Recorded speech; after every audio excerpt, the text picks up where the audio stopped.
الحمد لله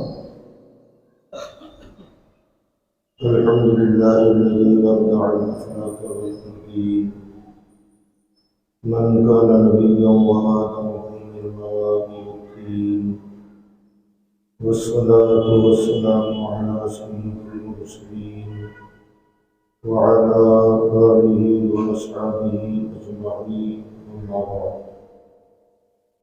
فأعوذ بالله من الشيطان الرجيم بسم الله الرحمن الرحيم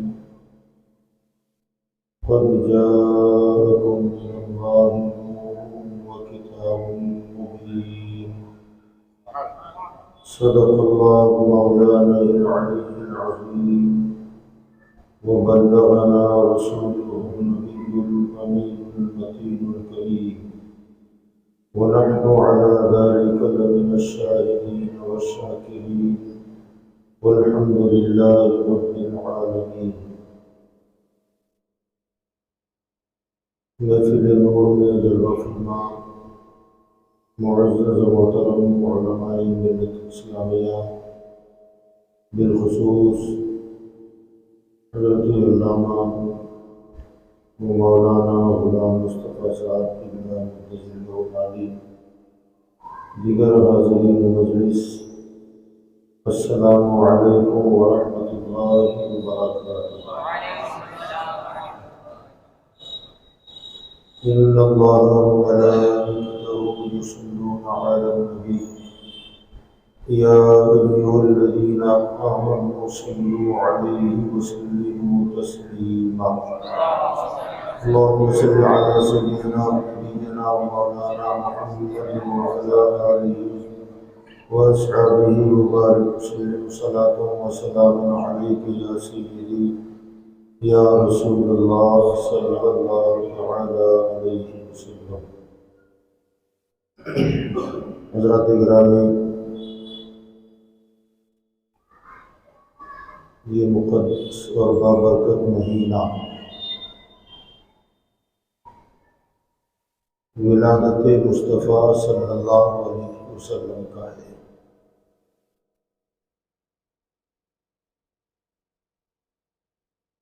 ہم اور آپ بلکہ پوری دنیا یہ جانتی ہے کہ اس مہینے کی 12 تاریخ کو ہمارے آقا صلی اللہ علیہ وسلم کی پیدائش ہوئی۔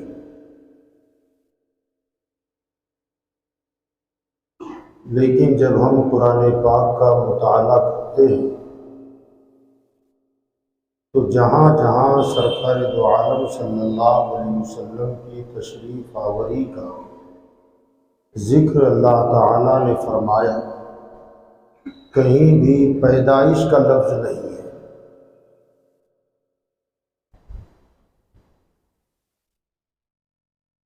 پیدا ہونا مطلب ہے تخلیق ہونا۔ اللہ تعالیٰ نے جہاں بھی سرکار کی تشریف آوری کا ذکر کیا،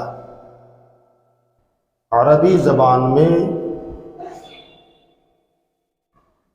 پیدا ہونے بنانے کا ذکر جب آئے گا تو عربی میں خلقہ کا لفظ استعمال ہوگا۔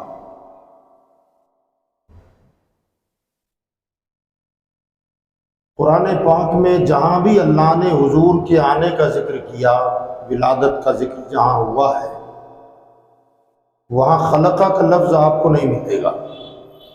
جیسے ہم نے آیت جو پڑھی، قد جاءکم من اللہ نور، تحقیق کہ اللہ کی جانب سے تمہارے پاس نور آ گیا۔ لقد جاءکم رسول من انفسکم، بے شک تمہارے پاس تمہیں میں سے ایک عظمت والے رسول تشریف لائے۔ وما ارسلناک الا رحمتا للعالمین، اے محبوب ہم نے آپ کو سارے جہانوں کے لیے رحمت بنا کر بھیجا. ارسلہ بھیجا، جاء آیا. لقد من اللہ علی المؤمنین اذ بعث فیہم رسولا، بے شک اللہ تعالی نے مومنوں پر بڑا احسان کیا کہ ان میں بڑی عظمت والا رسول بھیج دیا. بعثا بھیجنے کے معنی میں آتا ہے، ارسلہ ارسال کرنا، بھیجنا، جاء آنے کے معنی میں آتا ہے. تو کہیں فرمایا میں نے بھیجا، کہیں فرمایا وہ آ گئے، کہیں فرمایا کہ تمہیں میں سے تم میں تشریف لائے. تو بھیجا وہ جاتا ہے جو پہلے کہیں موجود ہو. ہم یہاں آئے اس کا مطلب یہ نہیں ہے کہ ہم آج ہی پیدا ہوئے. حضرت علامہ غلام مصطفیٰ صاحب ہمیں کہیں بھیجیں اور خط میں یہ لکھیں کہ میں مولانا ذاکر رضا کو بھیج رہا ہوں، تو خط پڑھنے والا یہ نہیں سمجھے گا کہ ذاکر رضا آج پیدا ہو رہا ہے. وہ پہلے کہیں تھا، بھیجا گیا، وہ کہیں تھا تو آ گیا. حضور صلی اللہ علیہ وسلم کی تشریف آوری کا ذکر جہاں بھی قرآن نے کیا ہے وہ اسی اعتبار سے کیا، بعثا، جاء، ارسلا. مولا ہم تو سمجھتے تھے کہ پیدا ہی ہوئے، فرمانا 1400 سال پہلے سیدہ آمنہ کے گھر حضور پیدا نہیں ہوئے، حضور آئے ہیں. اور جہاں پیدائش کا ذکر ہے وہاں اللہ نے لفظ خلق کا بیان فرمایا. فرمایا الرحمن علم القرآن خلق الانسان علمہ البیان. سبحان اللہ.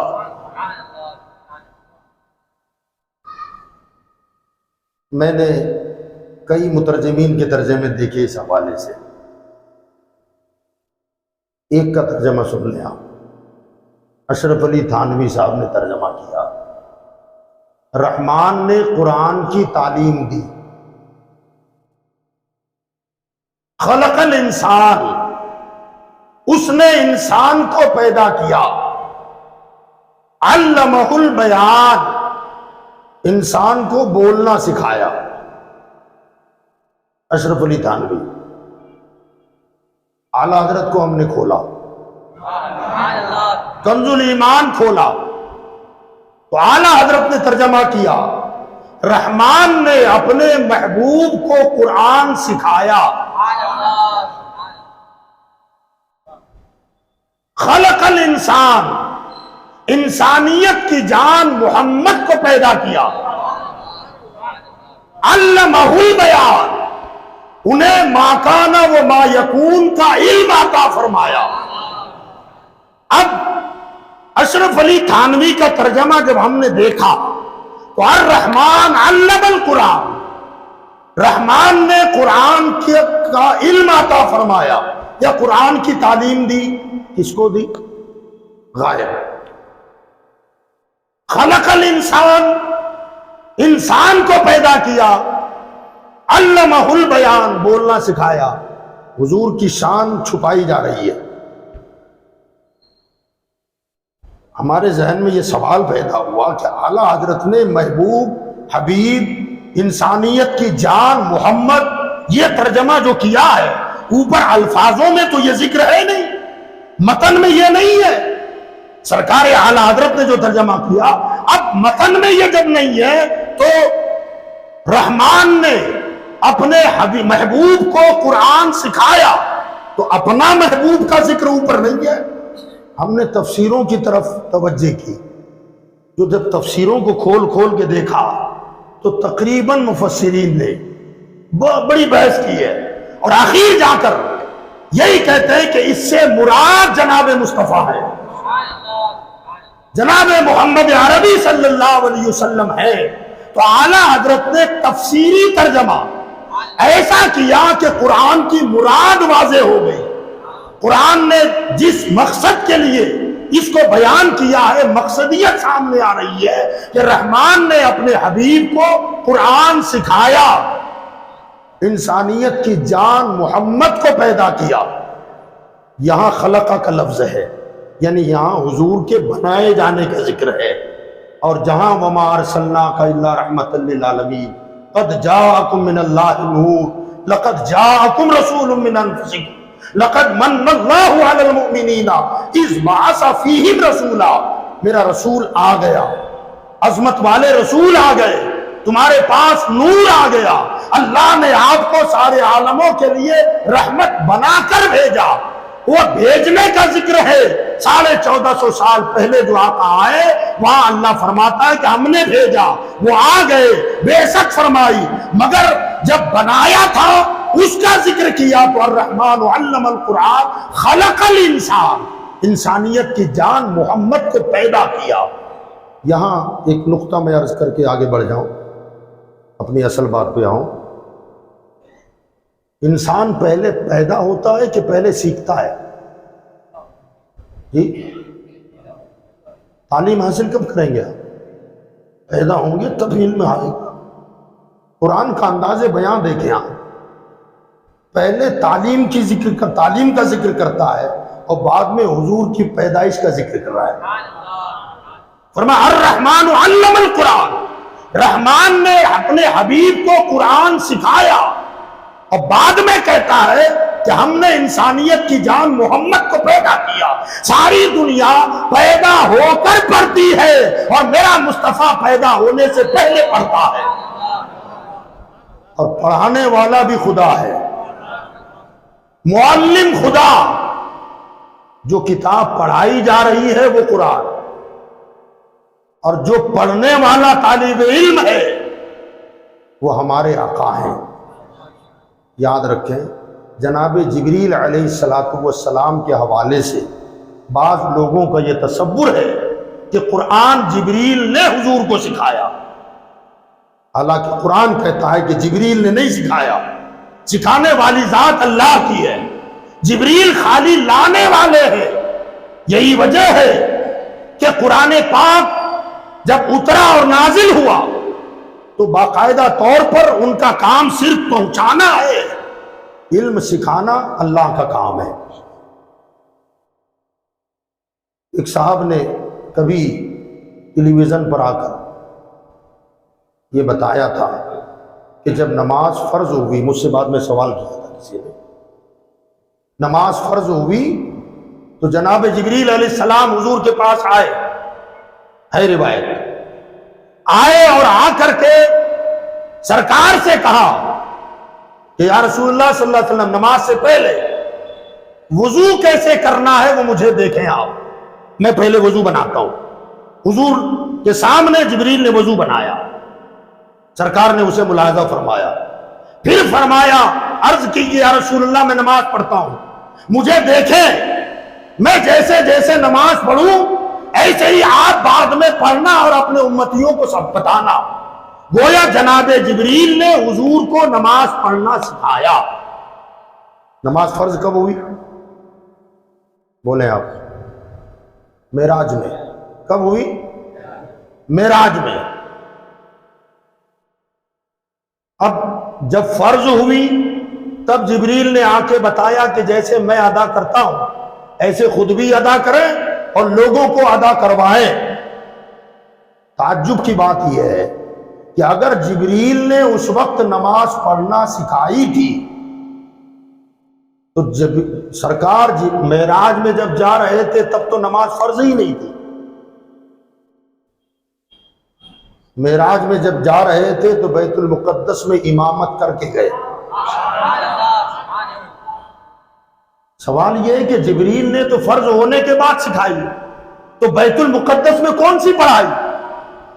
اس کا مطلب یہ ہے کہ حضرت جبریل علیہ السلام نماز سکھانے نہیں آئے تھے، نماز کا اجرا کرنے آئے تھے، تاکہ وہاں سے نماز کی فرضیت کا حکم جاری ہو جائے۔ ورنہ آقا تو نماز پڑھنا پہلے سے جانتے تھے، اور آپ جانتے ہیں کہ نماز کا امام کون بنتا ہے؟ ہر کس و ناکس کو مصلی پہ بڑھا دو گے؟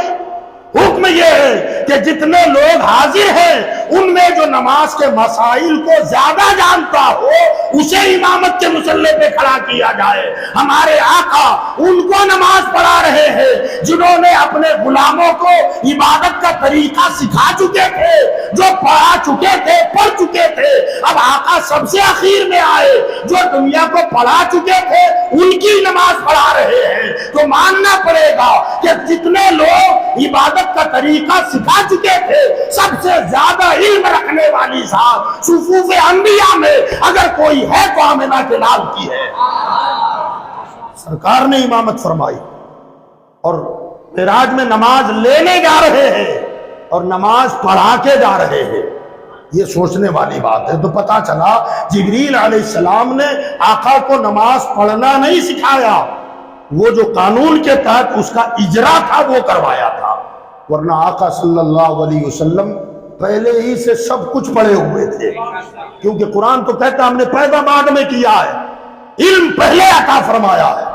اور ہمارے آقا صلی اللہ تعالی علیہ وآلہ وسلم کی جو پیدائش ہے آخر وہ کب ہوئی؟ خلق الانسان جو فرمایا یہ کب؟ تو مشہور روایتیں ہیں۔ اللہ تعالیٰ قرآن حدیث قدسی میں فرماتا ہے کنت کنزم مخفیا، میں تو ایک چھپا ہوا خزانہ تھا، فاحببت ان اعرفا، میں نے چاہا کہ مجھے کوئی پہچانے۔ عربی کے الفاظ پہ غور کریں، آپ سمجھ لیں گے۔ کنت کنزم مخفیا، میں چھپا ہوا خزانہ تھا، فاحببت، اس کا اگر لفظی ترجمہ کریں گے تو یہ ہوگا پس مجھے محبت ہوئی۔ پتا چلا سب سے پہلے محبت بھی اللہ ہی کو ہوئی ہے۔ ان عرفا، میری چاہت ہوئی، میں نے پسند کیا کہ مجھے پہچانا جائے۔ فخلقت الخلق، اے نور محمد صلی اللہ علیہ وسلم، تو پس میں نے مخلوق کو پیدا کیا، یعنی نور محمد کو پیدا کر دیا، نور محمد صلی اللہ علیہ وسلم کو پیدا کیا۔ اس حدیث قدسی میں قابل غور جو بات ہے وہ یہ ہے کہ جب کچھ تھا ہی نہیں تو مخفی کس پر تھا؟ بھئی کوئی چیز آپ موجود ہے اور میں چھپا کے رکھوں تب تو سمجھ میں آتا ہے آپ سے چھپایا، چھپا ہوا ہے، دیکھنے والے موجود ہوں تو چھپایا جائے۔ اللہ فرماتا کنت کنزا مخفیا، میں چھپا ہوا خزانہ تھا، تو مولا تیرے علاوہ تو کوئی تھا ہی نہیں، تو چھپا کس پہ تھا؟ پوشیدہ کس پر تھا؟ مخفی کس پر تھا؟ تو شارحین حدیث فرماتے ہیں کہ کوئی تھا نہیں مگر مخفی اس معنی کر تھا کہ یاد رکھیں اللہ تعالی کی ذات قدیم ہے، ازلی ہے، ابدی ہے، مطلب یہ کہ وہ ہمیشہ سے ہے اور ہمیشہ رہے گا۔ تو جس طرح رب کی ذات ازلی ابدی ہے اسی طرح رب کی ساری صفات ازلی اور ابدی ہیں۔ جیسے ذات ہمیشہ سے ہے ایسے ہی اللہ کی صفات بھی ہمیشہ سے ہے، جیسے اللہ ہمیشہ رہے گا ایسے ہی اللہ کی صفات بھی ہمیشہ رہے گی۔ اللہ کی ذات کو فنا نہیں اور اللہ کی صفات کو بھی فنا نہیں ہے۔ تو جب اللہ ازلی ابدی اور اس کی تمام صفات بھی ازلی ابدی ہے تو اللہ رب ہے۔ رب کا معنی ہے پالنے والا، رب کا معنی پالنے والا، تو اس کی صفت ربوبیت تو موجود تھی مگر پوشیدہ تھی۔ کیوں؟ کہ کوئی پلنے والا ہی نہیں تھا۔ پالنے کی صفت تو تھی اس میں مگر کوئی پلنے والا ہو تو ظاہر ہو۔ اللہ رحمان ہے، رحم کرنے والا، کوئی ہو تو رحم کرے۔ اللہ رحیم ہے، اس کے بھی معنی رحم کرنے والا، مگر کوئی پہلے ہو تو رحم کیا جائے۔ صفت رحیمیت موجود تھی مگر جس پر رحم کیا جائے جب وہ نہیں تو مخفی تھی۔ ستار، پردہ پوشی کرنے والا، جب کوئی تھا ہی نہیں تو پردہ پوشی کس کی ہو؟ عیبوں پر پردہ کس کے ڈالے؟ تو گویا صفت ستاریت تھی، اس کا ظہور نہیں تھا۔ غفار پہلے سے ہے، بخشنے والا، مگر بخشے کسے؟ جسے بخشا جائے وہ ہو تو بخشش کی صفت ظاہر ہو۔ مطلب یہ ہوا کہ وہ رب تو تھا مگر یہ صفت پوشیدہ تھی، کیونکہ پلنے والا کوئی نہ تھا۔ وہ رزاق تھا مگر روزی دینے والا ہے، مگر جس کو روزی دی جائے وہ نہیں تھا، اس لیے اس کی صفت رزاقیت پوشیدہ تھی۔ وہ رحمانیت کی صفت پوشیدہ تھی، رحمان ہونے کی صفت پوشیدہ تھی۔ تو اللہ فرماتا ہے کہ میں چھپا ہوا خزانہ تھا، میں نے چاہا کہ مجھے پہچانا جائے تو روزی جس کو دینی ہے اسے پیدا کیا جائے، تاکہ میری روزے دینے کی صفت ظاہر ہو جائے، میری مہربانی کی صفت ظاہر ہو جائے، میری غفاریت کی صفت ظاہر ہو جائے، میرے رزاق ہونے کی صفت ظاہر ہو جائے۔ اس طرح اللہ فرماتا ہے کہ میں چھپا ہوا خزانہ تھا، میں نے چاہا کہ مجھے پہچانا جائے۔ فخلقت الخلق، اے نور محمد، میں نے اپنی مخلوق کو پیدا کیا، یعنی نور مصطفیٰ کو پیدا کیا۔ کب پیدا کیا؟ اب حضرت جابر رضی اللہ تعالیٰ عنہ کی جو مشہور روایت ہے، انہوں نے پوچھا تھا، یا رسول اللہ نے اپنی مخلوق میں سب سے پہلے کیا پیدا فرمایا؟ وہ حضور صلی اللہ علیہ وسلم نے فرمایا، نور نبی کا، تیرے نبی کے نور کو پیدا کیا۔ سب سے پہلے اللہ تعالیٰ نے اپنے نور سے ہمارے آقا کے نور کو پیدا کیا۔ سوال یہاں یہ پیدا ہوتا ہے، اس کو ہم مان لیتے ہیں، مانتے ہیں، ایمان ہے ہمارا کہ سب سے پہلے اللہ نے اپنی مخلوقات میں نور مصطفیٰ کو پیدا کیا۔ سوال یہ ہے کہ آخر پیدا پہلے کیوں کیا؟ سب سے پہلے آقا کے نور کو کیوں بنایا؟ انسانوں میں سب سے پہلے بناتا تو ٹھیک تھا، کم از کم جنت بنا لیتا، عرش بنا لیتا، کرسی بنا لیتا، آسمان بنا لیتا، زمین بنا لیتا، اور بعد میں نور مصطفیٰ کو وجود عطا فرماتا۔ تو آخر اس میں خرابی کیا تھی؟ آخر اللہ نے ایسا کیوں نہیں کیا؟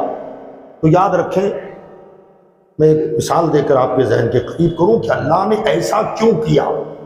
اس کی وجہ یہ ہے، مثلا حضرت علامہ غلام مصطفیٰ صاحب قبلہ اکثر و بیشتر حج اور عمرہ کے لیے جاتے ہیں۔ مثال دے رہا ہوں، حضرت حج پر جا رہے تھے، متعلقین، احباب، عقیدت مند پھول ہار گجرے لے کر خوش رہے۔ ہم نے بھی سوچا کہ سارے لوگ جا رہے ہیں الوداع کہنے کے لیے تو ہم بھی چلیں، مگر غربت زیادہ تھی، مفلسی تھی، سارے لوگ گجرے لے رہے ہیں، ہار لے رہے ہیں، ہمارے ہار خریدنے کا پیسہ نہیں تھا۔ ہم گئے تو لیکن ہار نہ لے سکے۔ حضرت نے دیکھا کہ سارے لوگ ہار پہنا رہے ہیں، بلکہ شاید ذاکر رضا کی جیب اجازت نہیں دے رہی ہے، تو انہوں نے مجھے گلے سے لگایا کہ مولانا کوئی بات نہیں۔ اپنے بیٹے سے انہوں نے کہا کہ بیٹا اپنے پاس کیاری میں جو گلاب کا پودا ہے وہ لے کے آؤ۔ بچہ دوڑتا ہوا گیا، اس نے وہ پودا لے کے آیا، حضرت نے لیا اور مجھے دے دیا۔ مولانا ابھی کوئی بات نہیں، ابھی تو ہم حج پہ جا رہے ہیں، جا کر کے اپنے گھر کے آنگن میں اسے لگا دیں، جب ہم واپس آئیں گے تب تک اس میں پھول نکل آئیں گے، پیسے کی فکر نہ کرنا، پھول نکلیں گے، اسی کا ہار بنا کے جب آؤں گا تب گلے میں ڈال دینا۔ اب میں وہ پودا لے کے گھر آیا، اور گھر آ کر ہم نے اپنے بچے کو دے دیا، کہا بیٹا اس کو ذرا آنگن میں لگا دے۔ اب اس نے لگایا، ہم نے کہا بیٹا ذرا دھیان رکھنا اس کا، حضرت آئیں گے 40-45 دن کے بعد، تب تک یہ بڑا ہو جانا چاہیے، اس میں پھول کلیاں نکلنی چاہیے۔ اب وہ بچے نے زمین کوریدا اور اسے لگا دیا، اب صبح شام محنت کر رہا ہے، کھاد دے رہا ہے، پانی دے رہا ہے، پودا بڑا ہوتا گیا، کلیاں نکل آئی، پھول نکل آئے، اس میں کافی پھول جب نکلے اور حضرت کی آمد ہونے لگی، ہم بڑے خوش تھے، ہم نے جلدی جلدی پھولوں کو توڑا، گھر میں دیا، اس کا ہار بنائے، حضرت آ رہے ہیں، انہوں نے ہار بنایا اور وہی ہار لے کر، پھولوں کا گلدستہ لے کر ہم حضرت کے پاس گئے، اور جیسے ہی میرے ہاتھ میں پھولوں کا ہار انہوں نے دیکھا مسکرا پڑے، کہا مولانا یہ وہی میرے والا گلاب ہے؟ تو میں نے کہا حضرت اب بھی میرے والا گلاب؟ کل لے کے تو ہم گئے تھے نا؟ تو کہا دیا تو میں نے تھا نا؟ تو میں نے کہا ہاں دیا آپ نے تھا، لیکن حاصل کر کے اگایا تو ہم نے تھا۔ اتنے میں میرا بیٹا آ گیا، وہ کہنے لگا ابا جی یہ کیا بات کر رہے ہیں آپ، یہ گلاب کو تو آپ نے میرے حوالے کیا، زمین کو چیا ہم نے۔ گویا اس گلاب پر پہلے حق حضرت نے جتایا، اس کے بعد میں نے جتایا، اس کے بعد بیٹے نے جتایا۔ اتنے میں زمین بول پڑی کہ او بچے یہ کیا دعویٰ کر رہا ہے، پودا لے کر آیا تو تھا مگر تو نے ہتھیلی پر نہیں اگایا، سینہ ہم نے پیش کیا ہے، زمین کا سینہ چیرا گیا تب جا کے یہ پھولا اور پھلا ہے، لہذا زمین کہنے لگی اس پودے پر میرا بھی حق ہے۔ اتنے میں کھاد بول پڑی کہ اگر میں اس کی جڑوں میں نہ جاتی تو خالی زمین سے اتنا پودا سرسبز و شاداب نہ ہوتا۔ کھاد کہنے لگی اس پر میرا بھی احسان ہے۔ اتنے میں پانی بول پڑا اے کھاد اور زمین چپ کرو، تمہارا احسان نہیں، اگر میں اس کی جڑوں میں جا کر اسے سیراب نہ کرتا یہ پودا کبھی نہ بھولتا۔ پانی کہنے لگا اس پر میرا بھی احسان ہے۔ اتنے میں ہوائیں بول پڑی کہ تو نے سینہ دیا، تو نے اسے سینچا ہے مگر جھولا تو ہم نے جھلایا ہے، لہذا ہوا کا بھی احسان ہے۔ اتنے میں شبنم بول پڑی اے ہوا جھولا تو نے جھلایا ہے مگر صبح صبح وضو تو ہم نے کروایا تھا۔ اتنے میں چاند بول پڑا کہ ہم نے چاندنی کے ذریعے دودھ اسے پلایا ہے، لہذا پودے پر میرا بھی احسان ہے۔ اتنے میں سورج بول پڑا کہ نہیں نہیں اس پر ہمارا بھی احسان ہے، اگر دھوپ نہ ہو اور مسلسل اندھیرا رات کا سناٹا ہو تو ظاہر بات ہے پودا پھولتا پھلتا نہیں ہے۔ پتہ یہ چلا ایک گلاب کا پودا ہے، چھوٹا سا پودا ہے، اس پر احسان علامہ صاحب نے جتایا، اس پر احسان میں نے بھی جتا دیا، میرے بیٹے نے جتایا، زمین نے جتایا، آسمان نے جتایا، پانی نے جتایا، شبنم نے جتایا، ہواؤں نے جتایا۔ اس طریقے سے نہ جانے ایک پودے پر کتنے احسان ہے اور چھوٹا پودا دبتا چلا جا رہا ہے۔ اللہ کا نقیب آواز دیتا ہے لوگو اگر نور مصطفیٰ کو جنت بنا کر جنت میں رکھ دیتا تو جنت کہیں نہ کہیں تو کہتی کہ مولا نبی کے نور پر میرا بھی تو احسان ہے، تو نے بنا کر مجھ میں رکھا تھا۔ اگر عرش بنا دیتا تو عرش کہتا مولا تیرے نبی پر میرا احسان ہے۔ ہوا پہلے بناتا اور بعد میں نور مصطفیٰ بناتا، ہوا کہتی مولا اگر میں نہ ہوتی تو نبی زندہ کیسے رہتا۔ اللہ فرماتا ہے پیارے میں یہ چاہتا ہوں کہ جب تجھے بنایا جائے تو احسان جتانے والا کوئی نہ ہو، بس دنیا یہ جانے کہ نبی پر اس کے رب کا احسان ہے اور ساری دنیا پر نبی کا احسان ہے۔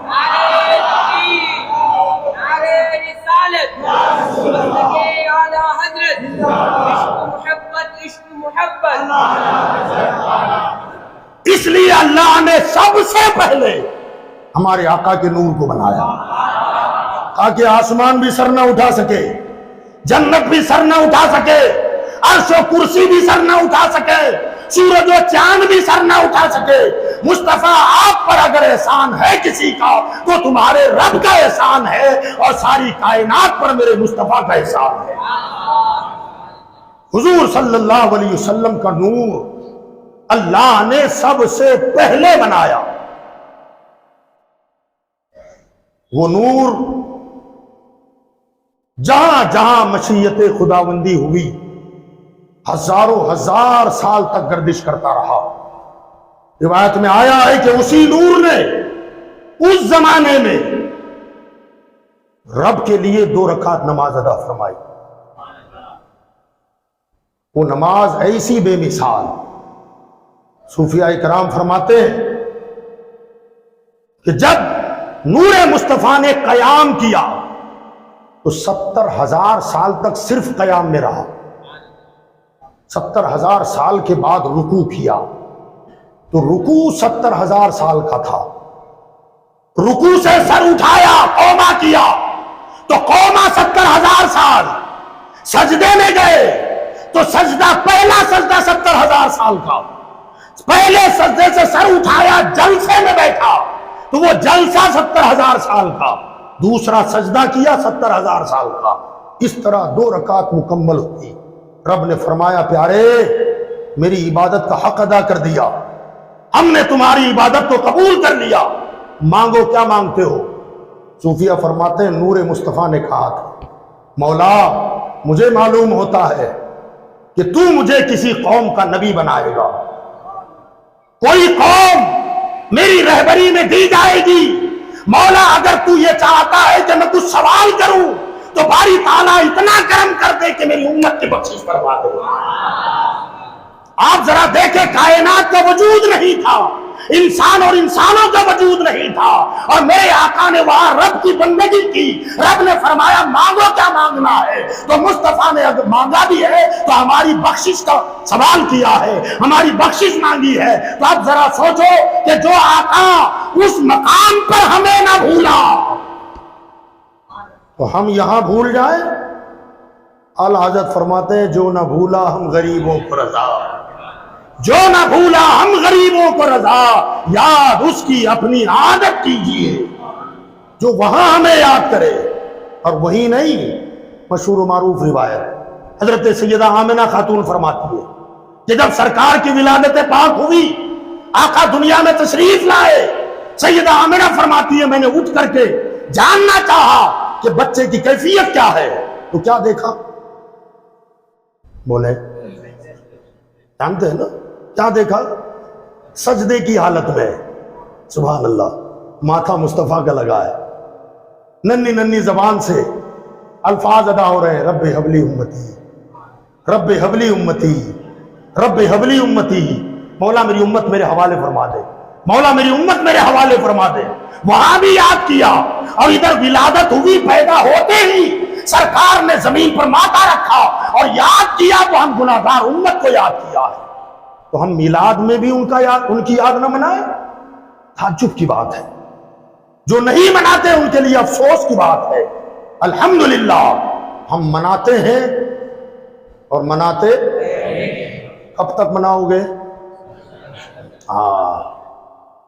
نہ یہ تھوڑا ادھر ہو گیا، حشر تک ڈالیں گے ہم پیدائش مولا کی دھوم، حشر تک ڈالیں گے ہم پیدائش مولا کی دھوم، مثل فارس نجد کے ولعے گراتے جائیں گے۔ سوال صحیح ہے آپ کا، دم میں جب تک دم ہے، عقل وہی سمجھتی ہے، کیونکہ جب تک علامہ غلام مصطفیٰ زندہ ہیں جشن منائیں گے، ذاکر رضا زندہ ہے جشن منائے گا، مر گئے قبر میں گئے اب کیا میلاد کا جشن مناؤ گے؟ جب مر ہی گئے اب میلاد کا جشن کیسا؟ تو پہلے والا جو شعر ہے دم میں جب تک دم ہے، ذکر ان کا سناتے جائیں گے، تو جہاں تک سنانا ہے وہ دم میں جب تک دم ہے، اور جہاں تک منانا ہے تو فرما حشر تک۔ بات سمجھ رہے؟ سنانا ہے جب تک دم میں دم ہے، اور جشن منانا ہے کب تک؟ حشر تک ڈالیں گے ہم پیدائش مولا کی دھوم۔ تو ذکر سنائیں گے جب تک زندہ ہے، مگر قبر میں جا کر بھی مناتے ضرور رہیں گے۔ اب وہ منائیں گے کیسے؟ ہم نے اپنے آقا کو دیکھا نہیں ہے، بغیر دیکھے اتنا مست و بے خود ہوتا ہے، بغیر دیکھے اتنے نعرے لگاتا ہے، بغیر دیکھے اتنا جھومتا ہے۔ اللہ اکبر۔ ایک حدیث سن لیں آپ، میرے آقا صلی اللہ علیہ وسلم نے صحابہ کرام سے ایک مرتبہ ارشاد فرمایا، میرے غلاموں مجھے بتاؤ تعجب خیز ایمان کس کا؟ عجیب تر وہ ایمان جس کے ایمان پر تعجب کیا جائے، ایسا ایمان کس کا؟ تو صحابہ نے کہا یا رسول اللہ فرشتوں کا۔ حضور نے فرمایا فرشتے رات و دن نور کے سمندروں میں غوطے لگاتے ہیں، اگر وہ ایمان لائیں تو تعجب کیا ہے؟ پھر سرکار سے صحابہ نے کہا یا رسول اللہ اگر فرشتوں کا نہیں تو پھر نبیوں کا، نبیوں کا ایمان تعجب خیز۔ میرے آقا نے فرمایا نبیوں کے پاس وہی اترتی ہے، فرشتے آتے ہیں، اگر وہ ایمان لائے تو اس میں تعجب کی بات کیا؟ صحابہ نے کہا یا رسول اللہ اگر فرشتے نہیں انبیاء نہیں تو بچتے ہم ہی ہیں، کہ پھر ہمارا ایمان عجیب تر ہے۔ حضور نے فرمایا رات و دن میرا جلوہ دیکھتے ہو، چاند کو دو ٹکڑے ہوتے ہوئے تم نے دیکھا، سورج کو پلٹتا ہوا تم نے دیکھا، انگلیوں سے پانی نکلتا تم نے دیکھا، کنکریوں سے کلمہ پڑھواتا ہوا تم نے دیکھا، درختوں کو بلاتا تم نے دیکھا، جانوروں کا سجدہ کرنے دیکھا۔ اگر تم نے ایمان قبول کیا تو اس میں تعجب کیا ہے؟ میں تو وہ پوچھ رہا ہوں کہ جس کے ایمان پر تعجب کیا جائے۔ صحابہ نے کہا رسول اللہ اب ہمارا علم جواب دے چکا، آقا آپ ہی بیان فرمائیں۔ سنیں سنیوں مبارک ہو، اشرف الفقہاء کے غلاموں مبارک ہو۔ سرکار نے فرمایا تعجب خیز ایمان، عجیب کر ایمان اس کا ہے جس نے مجھے نہیں دیکھا، میرا زمانہ نہیں دیکھا، بعد میں آئیں گے مگر عشق ایسا ہوگا اگر ایک جھلک نظر آ جائے تو مال بھی لٹا دوں اور جان بھی لٹا دوں۔ سرکار نے جس کے ایمان پر تعجب کا اظہار کیا ہے الحمدللہ وہ ہمارا ایمان ہے۔ تو بغیر دیکھے اتنے مچلنے والے، بغیر دیکھے اتنا مچل کر نعرے لگانے والے جب تک زندہ ہے نعرے رسالت تو لگاتے ہی رہیں گے، اور جب قبر میں جائیں گے تو وہاں سنایا نہیں جائے گا، وہاں مصطفیٰ کا جلوہ دکھایا جائے گا۔ اور جب دیوانہ جلوہ مصطفیٰ دیکھے گا تو فرشتے تو کہتے ہیں کہ نم کا نومت العروس، سو جا ایسے جیسے دلہن سوتی ہے۔ اب یہ دیوانہ سوئے گا؟ جو جلوہ مصطفیٰ دیکھ چکا اسے نیند آئے گی؟ کبھی ہوتا ہے کبھی فکر میں نیند نہیں آتی، اور کبھی خوشی جب زیادہ ہو نا تب بھی نیند بھاگ جاتی ہے، تو وہ قبر میں فرشتے سلاتے ہیں کہ سو جا۔ مگر وہ دیوانہ جس نے نظارہ رسول اللہ کر لیا ہو، اعلیٰ حضرت فرماتے اب وہ صبح قیامت تک سوئے گا نہیں، پورے حاصل بقا ہونے تک مصطفیٰ کے نعرے ہی لگاتا رہے گا۔ اس لیے فرماتے ہیں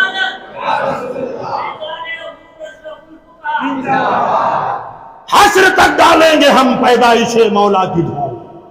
اور آپ جانتے ہیں وہ جو حدیث ہے قبر میں کتنے سوال ہوں گے؟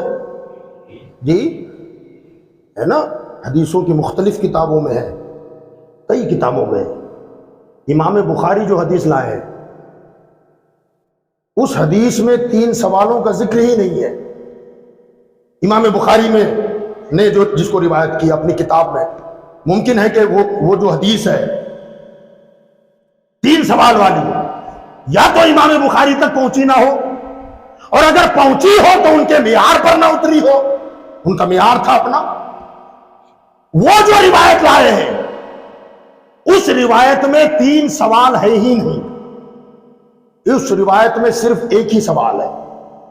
میت کو جب قبر میں دفن کیا جائے گا اور پلٹنے والے پلٹ جائیں گے تو فرشتہ ایک ہی سوال کرے گا، ما تقول فی حق ھذا الرجل، بس بول اس نورانی شکل والوں کے بارے میں کیا کہتا تھا۔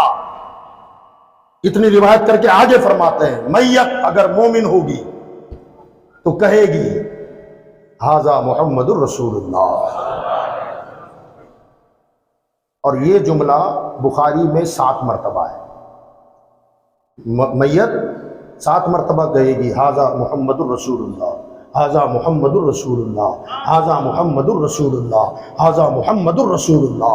اب تھوڑا سا سنجیدگی کے ساتھ سنیں آپ۔ سوال ہوا ان کے بارے میں کیا کہتا تھا۔ مثلا آپ مجھ سے پوچھیں کہ مولانا آپ کا نام کیا، میں نے کہا ذاکر رضا، جواب ہو گیا ہاں یا نہ؟ آپ نے پوچھا آپ کا نام کیا، اور میں نے کہا ذاکر رضا، ذاکر رضا، ذاکر رضا، ذاکر رضا، ذاکر رضا، ذاکر رضا۔ سننے والا کہے گا پگلا گیا ہے، 1 مرتبہ کہہ دیتا جواب ہو گیا تھا، 7 مرتبہ دہرانے کی ضرورت کیا؟ تو فرشتے نے پوچھا ان کے بارے میں کیا کہتا تھا، ھذا محمد رسول اللہ کافی تھا، اسے ریپیٹ کیوں کرے گا؟ تو شارحین حدیث لکھتے ہیں کہ جواب تو ایک ہی مرتبہ میں کمپلیٹ ہو گیا، مگر بعد کے 6 مرتبہ وہ اس کی دیوانگی کا اظہار ہو رہا ہے، وہ آپے سے باہر ہو گیا کہ جلوہ مصطفیٰ نگاہوں کے سامنے آیا، اب اسے کون روکے گا مصطفیٰ کے نعرے لگانے سے؟ اب یہ تو قیامت آ جائے گی، نعرہ بند نہیں ہوگا۔ اس لیے اعلیٰ حضرت فرماتے ہیں کہ حشر تک ڈالیں گے ہم پیدائش مولا کی دھوم، حشر تک ڈالیں گے ہم پیدائش مولا کی دھوم، مثل فارس نجد کے قلعے گرا کے جائیں گے، سب سے پہلے اللہ نے نور مصطفیٰ کو پیدا کیا۔ جب دنیا میں جلوگر ہوئے تب بھی ماتھا زمین پر رکھا۔ اور یاد رکھیں جتنے انبیاء کرام پرانے دوروں میں حضور سے پہلے گزرے، تقریباً ہر نبی کے زمانے میں ہر جگہ عبادت کرنے کی اجازت نہیں تھی۔ جیسے ہم جہاں چاہتے ہیں مسجد بنا لیتے ہیں، اگر مسجد نہ بھی ہو، نماز کا وقت ہو گیا، آپ کہیں بھی وضو کر کے پاک زمین ہے تو نماز پڑھ سکتے ہیں، اجازت ہے۔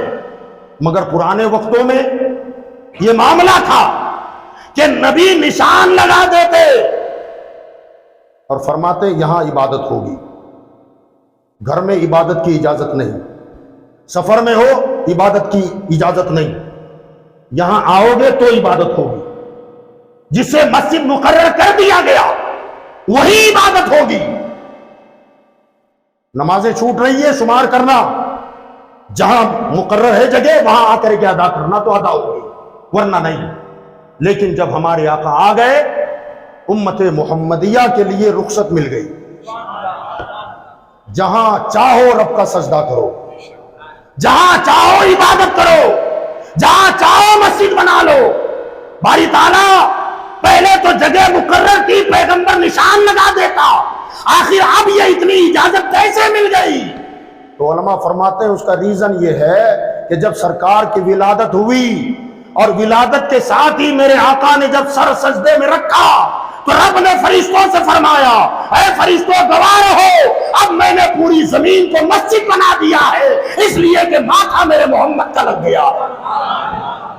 سرکار کی پیشانی لگی تو اس کی برکت سے اللہ نے پوری روئے زمین کو مسجد بنا دیا ہے۔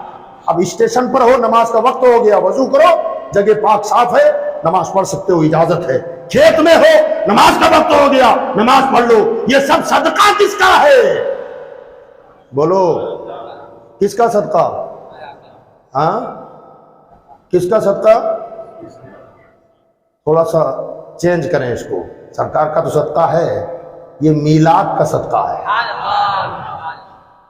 کس کا صدقہ ہے؟ میلاد کی برکت ہے۔ یہ میرے مصطفیٰ کی ولادت ہو رہی ہے، اور جیسے ہی پہلا سجدہ رب کے لیے کیا، اللہ نے اس کی برکت سے پوری زمین کو مسجد بنا دیا۔ اب ذرا سوچے کہ مصطفیٰ کی پیشانی کی طہارت کا عالم کیا ہوگا۔ پیشانی لگتے ہی زمین مسجد بنا دی گئی۔ حدیث میں ہے نا، سرکار نے فرمایا کہ اللہ تعالیٰ نے جو خصوصی انعامات مجھ پہ فرمائے نا، جو اور نبیوں کو نہ دیا گیا، وہ انعامات میں سے ایک انعام یہ بھی ہے کہ پوری زمین کو میری امت کے لیے مسجد بنا دیا گیا۔ تو حضور کے صدقے میں پوری زمین کو اللہ نے کیا بنایا؟ اونچی بولے اور اونچی بولے اور بلند آواز نہ یار، اور بلند آواز، مسجد۔ ایمانداری سے بولنا، یہاں بیٹھ کے جھوٹ بولو گے؟ بولو کیوں؟ ہاں مسجد ہے نا، تاش کھیلو گے؟ غیبت کرو گے یہاں بیٹھ کے؟ کیوں؟ مسجد ہے نا، مسجد ہے۔ شراب پیو گے؟ مسجد ہے۔ ادب کرو گے؟ حضور کا وہ فرمان یاد نہیں ہے؟ آقا نے فرمایا میری امت کے لیے پوری زمین مسجد ہے۔ اس کا تصور کریں آپ، کہیں بھی رہو مسجد میں ہے آپ، فرمان مصطفیٰ ہے میری امت کے لیے روئے زمین کو مسجد بنا دیا گیا۔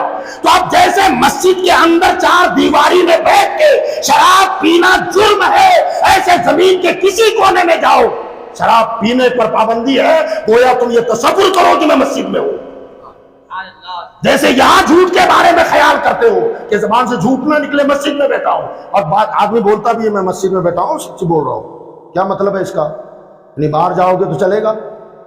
بھیا جیسے یہ مسجد ہے، اس کو خاص ہم نے چار دیواری میں گھیر کے مقرر کر دیا، مگر اللہ نے تو زمین کو، پوری زمین کو مسجد بنا دیا ہے۔ تو ہمیں چاہیے کہ جب بھی کوئی گناہ کا خیال آئے تو تصور کرو کہ میں مسجد میں نہیں ہوں، اور اگر گناہ کرنے کا زیادہ شوق ہے تو مسجد سے نکل۔ ہے طاقت جی، شراب پینا ہے تو مسجد سے باہر جا، جوا کھیلنا ہے مسجد سے باہر جا، غیبت کرنی ہے مسجد سے باہر جا، جھوٹ بولنا ہے مسجد سے باہر جا۔ اور مسجد، میرے آقا فرماتے ہیں اللہ نے میری امت کے لیے پوری زمین کو مسجد بنا دیا۔ تو گناہ کرنا ہے تو زمین سے باہر جانا پڑے گا، زمین سے باہر جاؤ اور تب گناہ اگر کرنا ہے، کیونکہ مسجد ہے، مسجد میں بیٹھ کے کرنا ظاہر بات ہے ہمارا ضمیر گوارا نہیں کرتا۔ تو بہرحال حضور صلی اللہ تعالی علیہ وسلم نے جو فرمایا ہمیں اس پر غور کرنا ہے۔ کرو گے انشاءاللہ؟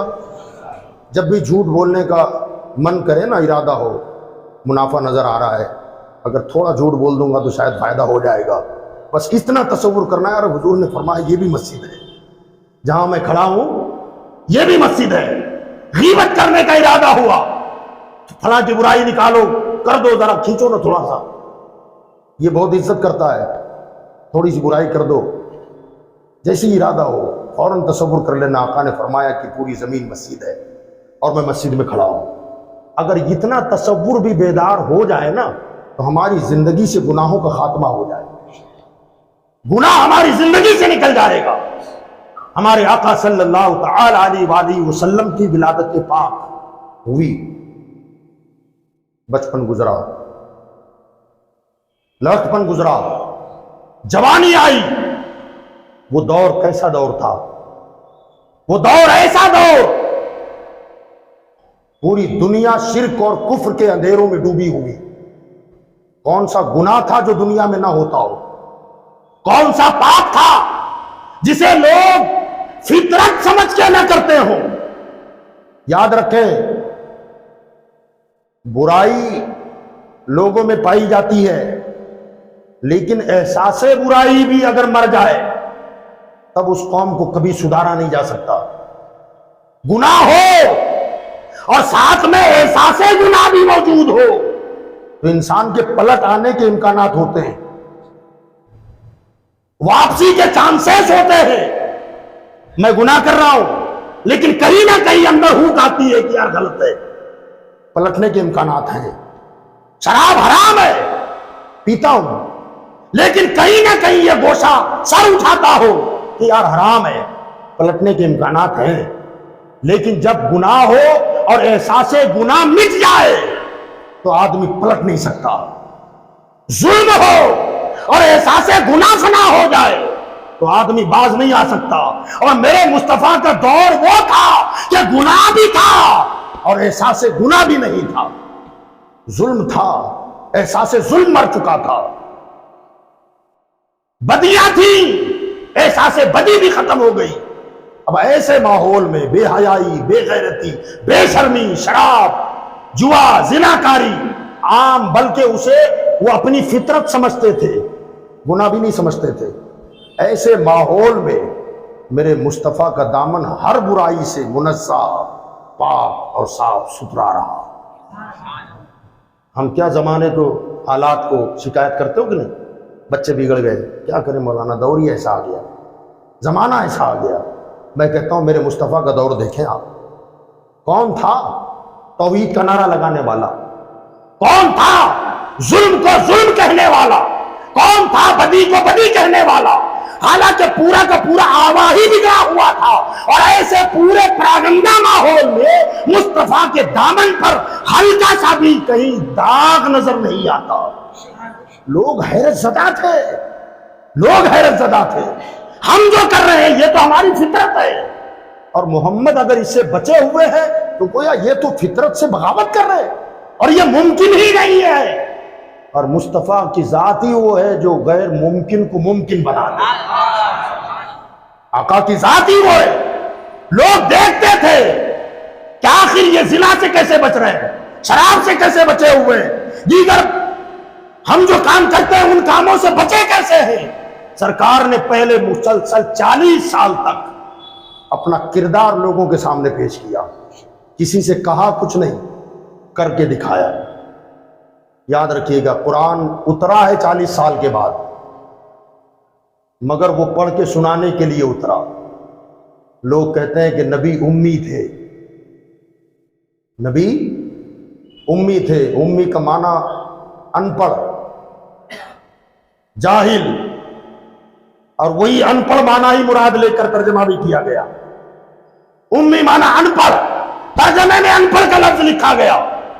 یاد رکھیے گا جبریل آئے تو علم آنا شروع ہوا، کیونکہ جبریل نے کہا اقرأ بسم ربک الذی خلق. اس پر تھوڑی سی روشنی ڈالتا ہوں میں، ہلکی وقت ہو گیا میرا. جبریل آئے، حضور کی عمر کتنی تھی؟ 40 سال. کتنی؟ پہلی مرتبہ ہے. اور آ کر کے جناب جبریل علیہ السلام نے غار حرا میں سرکار کو پکڑا، پکڑ کر دبایا، چھوڑ دیا اور پھر کہا اقرا. حضور نے فرمایا ما انا بقارئ، میں پڑھنے والا نہیں. یار لوگوں نے اس کا ترجمہ کیا ہے کہ میں پڑھا ہوا نہیں، میں پڑھا ہوا نہیں. دونوں میں فرق محسوس کریں آپ. میں پڑھنے والا نہیں، میں پڑھا ہوا نہیں. فرق ہے. میں پڑھا ہوا نہیں میں جہالت کی طرف اشارہ ہے، میں پڑھنے والا نہیں اس میں یہ کہ مجھے آتا تو ہے مگر پڑھوں گا نہیں، میں پڑھوں گا نہیں. کتنی مرتبہ ہوا یہ؟ 3 مرتبہ. کتنی مرتبہ؟ 3 مرتبہ ہوا. ہر بار دباتے. فغتنی الجہد، حدیث کے الفاظ ہیں کہ جبریل نے ایسا دبایا کہ پوری طاقت لگا دی، پوری طاقت لگا دی اور پھر چھوڑ کر کہا اقرا، پڑھیے. آقا نے کہا ما انا بقارئ، میں پڑھنے والا نہیں. یہ کہتے ہیں کہ جبریل بار بار کہتے تھے تو حضور یہی کہتے تھے کہ میں پڑھا ہوا نہیں. ہمارا ایک سوال ہے، کہیں کچھ لکھا ہوا تھا، آپ نے مجھ سے کہا مولانا یہ پڑھیے، میں نے کہا مجھے پڑھنا نہیں آتا، میں پڑھا ہوا نہیں ہوں. آپ دوسری مرتبہ کہو گے کہ مولانا پڑھیے؟ اگر دوسری مرتبہ بھی آپ نے کہا کہ پڑھیے، پھر میں نے کہا کہ نہ یار میں پڑھا ہوا ہی نہیں ہوں، آپ تیسری مرتبہ بھی کہو گے کہ پڑھیے؟ ہمارا سوال ہے کہ جبریل کو معلوم تھا کہ نہیں کہ حضور پڑھے ہوئے ہیں کہ نہیں؟ اگر آپ کہیں گے کہ جبریل کو علم نہیں تھا کہ حضور کو پڑھنا آتا ہے کہ نہیں آتا، پھر ہمارا سوال ہے کہ ایک مرتبہ جب حضور نے کہہ دیا تھا تمہارے قول کے مطابق کہ مجھے پڑھنا نہیں آتا، تو یہ دوسری مرتبہ کہنے کا کیا مطلب ہے؟ کیوں دوسری مرتبہ کہا؟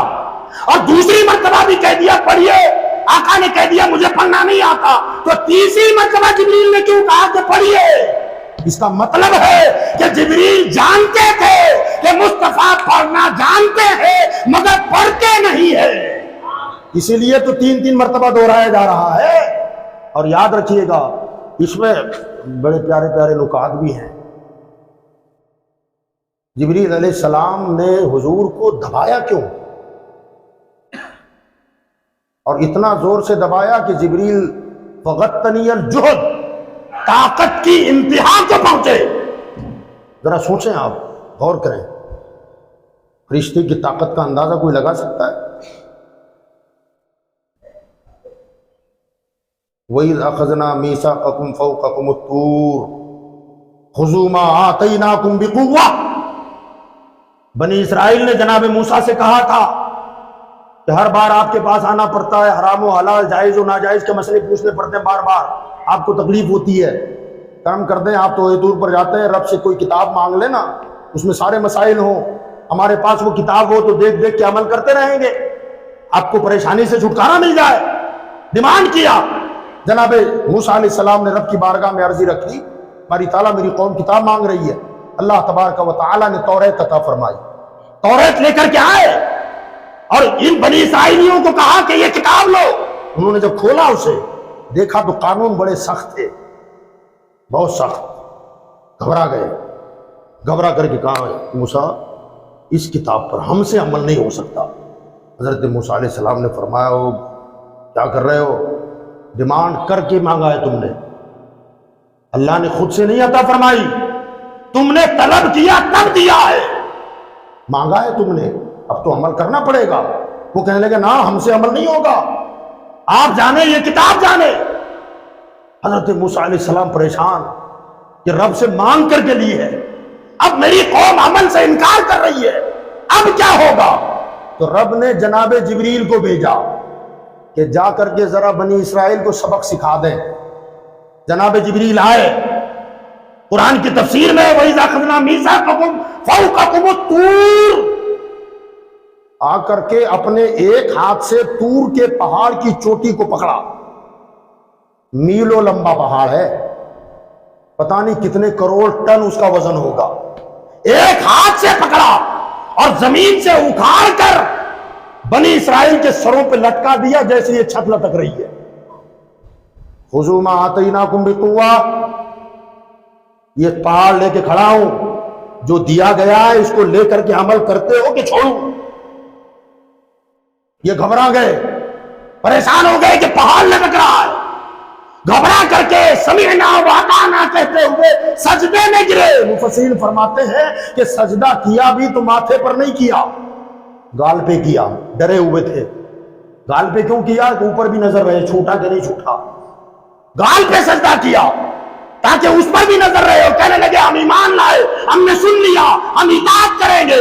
تب جبریل نے اٹھا کر کے پہاڑ اپنی جگہ پر رکھا۔ میں بتانا یہ چاہتا ہوں پیارے کہ جناب جبریل ایک ہاتھ سے اتنا وزندار پہاڑ اکھاڑ دے، فرشتے کی طاقت کا کون اندازہ لگا سکتا ہے؟ ایسی طاقت، پہاڑ اکھاڑ دے۔ اور جبریل نے حضور کو پکڑ کر دبایا، فغطنی الجعد، وہاں نہیں ہے غطنی الجعد، پوری قوت لگا کر پہاڑ اکھاڑا نہیں، ہاتھ ڈالا اٹھا دیا تو پہاڑ اکھڑ گیا، ہلکی پھلکی طاقت سے پہاڑ اکھاڑا۔ اور جب حضور کو دبوچا، فغطنی الجعد، پوری طاقت لگا دی۔ قربان جاؤ، اعلیٰ حضرت نے اسی لیے فرمایا جن کو بارے دو عالم کی پرواہ نہیں، ایسے بازو کی قوت پہ لاکھوں سلام۔ وہ طاقت اور وہ قوت کہ جبریل دباتے دباتے طاقت کی انتہا کو پہنچ جائے۔ سوال یہ کہ دبایا کیوں؟ وجہ یہ ہے کہ حضور اللہ کی یاد میں مستغرق تھے، اللہ کی یاد میں غرق تھے۔ اب ان کو اپنی طرف متوجہ کرنا تھا، توجہ اپنی طرف لانی تھی۔ اس توجہ کو ہٹانے کے لیے، رب کے دھیان سے ہٹا کر اپنی طرف متوجہ کرنے کے لیے دبایا، پوری طاقت لگا دی۔ سرکار نے پھر بھی فرمایا ما انا بقارن، تو اپنا کام کر، میں اپنی دھیان میں لگا ہوں، رب سے ہم کلامی میں لگا ہوا ہوں۔ ذرا سوچیں آپ، جبریل کی طاقت کہاں؟ پتا چلا مصطفیٰ کی طاقت کا کوئی جواب نہیں ہے، حضور کی قوت کا کوئی جواب نہیں ہے۔ جناب جبریل علیہ السلام نے 3 مرتبہ کہا پڑھیے پڑھیے، اگر وہ پڑھے ہوئے ہی نہیں تھے تو بار بار جبریل کا تقاضا کرنا کیا مانا؟ مطلب یہ کہ جبریل جانتے تھے کہ پڑھنا جانتے ہیں مگر پڑھ نہیں رہے ہیں، تو تیسری مرتبہ سمجھ گئے کہ جس کی دھیان میں بیٹھے ہیں نا، میری طاقت اپنی طرف متوجہ نہیں کر پائے گی، اسی رب کا نام لے لو تو متوجہ ہو جائیں گے۔ تب جبریل نے کہا اقرا بسم ربک الذی خلق، جیسے ہی اپنے رب کا نام سنا، پھر آقا رکتے نہیں تھے، پہلے پڑھتے نہیں تھے اور اب تو رب کے دھیان سے توجہ کو ہٹانے کے لیے جبریل کی طاقت نے کام نہیں کیا، رب کے نام نے کام کیا۔ اب سرکار دو عالم صلی اللہ تعالی علیہ وآلہ وسلم نے پھر پڑھنا شروع کر دیا۔ اگلی بات انشاءاللہ کل ہوگی۔ وما علینا الا البلاغ۔